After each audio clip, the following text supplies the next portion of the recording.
विषय पर बात करेंगे वो है ईर्ष्या। जी हाँ, किसी की सफलता या सुख देखकर पहला भाव क्या जागता है हमारे हृदय में?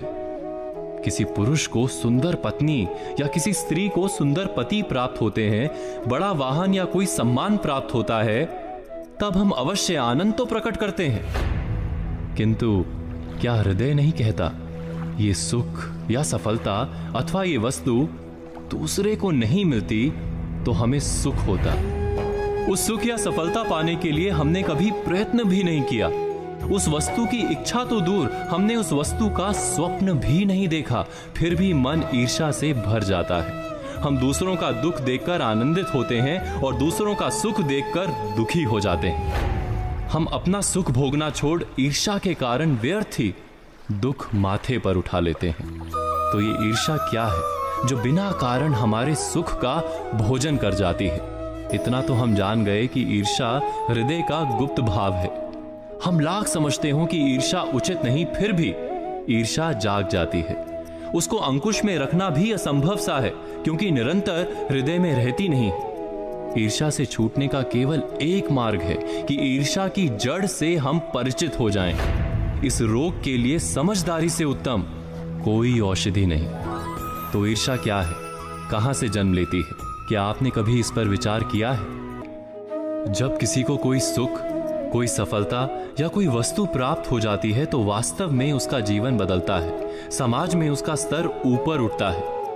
वस्तु छोटी सी ही क्यों ना हो, कम से कम लोग उसका अभिनंदन अवश्य करते हैं। कुछ समय के लिए वो निकट के समाज, परिवार या मित्रों की मंडली का केंद्र बनता दिखाई देता है, और ठीक उसी समय समाज, मंडली या परिवार की दृष्टि हम पर नहीं रहती। दुख का कारण यही है कि हमारा महत्व हमें कम होता दिखाई देता है। क्या ये सत्य नहीं? जब दूसरे व्यक्ति को कुछ प्राप्त होता है तो हमारा समाज, हमारी मंडली या हमारा परिवार हमारी तरफ देखना बंद कर कुछ समय के लिए दूसरे व्यक्ति की ओर देखने लगता है। यहीं से ईर्ष्या का भाव हमारे हृदय में जागता है। हमारे मन में सदा ही ऐसी इच्छा क्यों रहती है कि सब हमें ही देखें, कि अपने समाज के केंद्र में हम सदा बने रहें। समाज के केंद्र में बने रहने से प्राप्त क्या होता है? विचार कीजिए, जब तक समाज के केंद्र में हम हैं, हमें प्रतीत होता है कि हम महत्वपूर्ण हैं। हमारा जीवन व्यर्थ नहीं, निकट के लोगों के लिए सार्थक हैं हम। वास्तव में हमारी सार्थकता, हमारा महत्व हम सदा ही दूसरों की दृष्टि से नापते हैं, किंतु समाज की दृष्टि में तो परिवर्तन होना ही है। समाज हमारी ओर देखे वो समाज का उपकार है, हमारा अधिकार नहीं।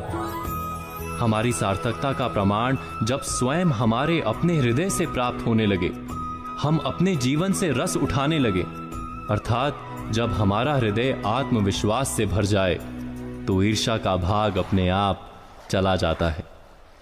ईर्ष्या वास्तव में कुछ भी नहीं, बस हृदय में आत्मविश्वास के ना होने का प्रमाण भर है।